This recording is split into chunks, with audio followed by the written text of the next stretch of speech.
Hi friends, coming to you from the back seat of my car. I want to show you the correct way to check and see if your infant car seat base is installed tightly. So here I have a Safety First Onboard 35 LT base. It is installed tightly with the latch at the belt path. And this is how we check to see if it's tightly installed. I'm going to use my non-dominant hand, so that's my left hand for me.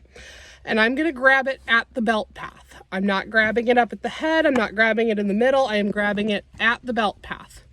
And I'm going to give it a firm handshake.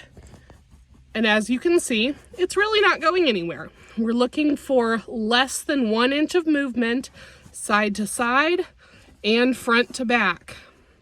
Now, it's not going anywhere. It's solid up here. Watch what happens if I grab it at the head. Oh, it moves. It even lifts a little bit.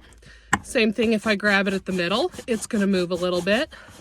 But when I grab it here at the belt path, not going anywhere.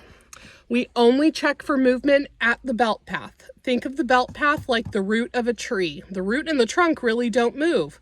But the further you get away out into those branches, it's going to sway a little bit. That helps the car seat move with your child and manage those crash forces.